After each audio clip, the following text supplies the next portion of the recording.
Hello everybody, my name is X Factor, and hopefully you're ready to have your emotional heartstrings pulled on and your moral compass questioned, because welcome to the Battlefield 1 single-player trailer was just launched. It's going to be quite the journey, and there is a lot going on, and we're going to break down a few things that stuck out to me. First off, the opening scene, you see a land ship more than likely disabled, and here's the backstory. They went to repair it because something went awry. Obviously, the engine compartment or something blew up, knocking back the engineer or the mechanic, putting him in a very bad situation. But it's about to get worse because they're about to get rushed by an onslaught of infantry. They push, we push.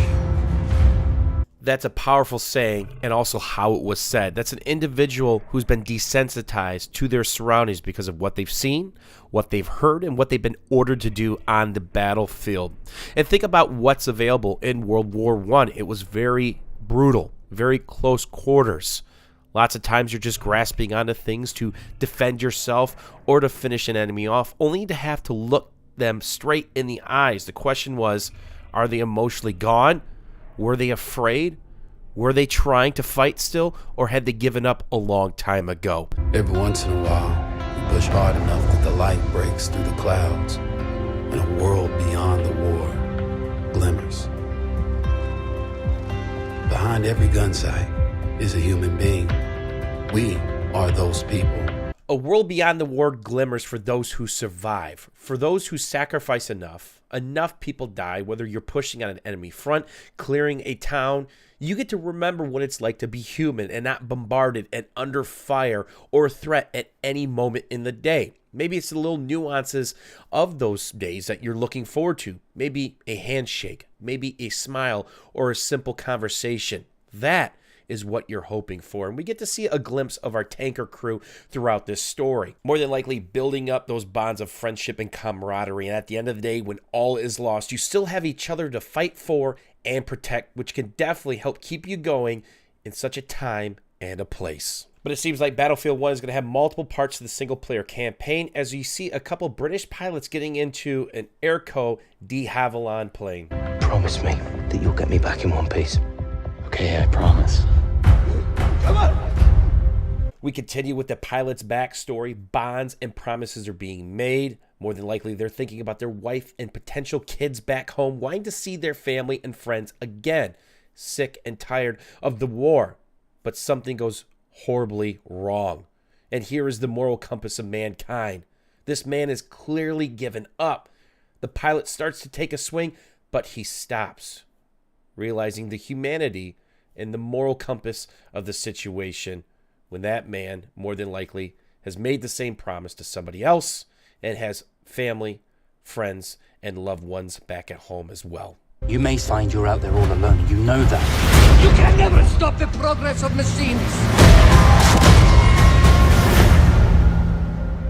One of the most unique parts of World War I was the Middle East theater. It looks like we're going to get a great look into it. The question is, will we hear the stories of Lawrence of Arabia? This part of the war took place from 1914 to 1918. Man versus machine. The Ottoman Empire and the Central Powers versus the British with the helps of the Greeks and the Assyrians. Lawrence of Arabia only stood 5'5" tall. He lost 2 brothers in the war, and he was so unknown that the Turks had a massive bounty in his head and had no clue what he looked like. This is the most interesting part of World War I to me. I can't wait to get my hands on this part of the storyline. If history only remembers 1 in 1,000 of us, then that future will be filled with stories of who we were and what we did. But until that day comes, we will stand. We will look death in the eye, and we will fight. That battle cry is the sound of epinephrine coursing through your veins when the fight or flight mechanic kicks in and you choose fight. Maybe it's for your comrades, your tank crew, your fellow friends on the battlefield, or it's for the promises you've made them or you've made yourself to your fellow family and friends to get back home, to breathe another breath, to see another day. There's going to be multiple heroes coming from different parts of the globe because this is a global campaign with all these parts being interwoven for the same purpose: to survive and to win, to be the ones that write the history.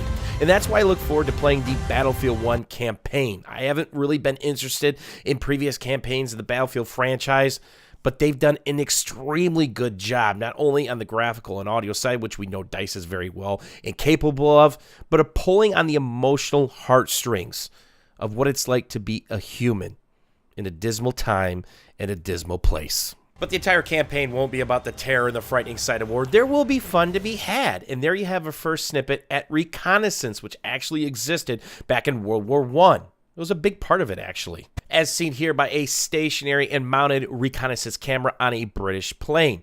The British were big into reconnaissance. They actually took over 19,000 photos in a 5-year period. Those aren't plumes of smoke, as we see one example. That's mustard gas. And believe it or not, this did exist. Pigeons did have reconnaissance cameras, although pretty rare. They actually were out there, so it'd be interesting to see if they actually work that into the gameplay somehow. If you guys want to check out the trailer in its entirety, it's going to be linked down below because there is a lot going on. So what do you think about the direction that they're taking with the Battlefield 1 single player?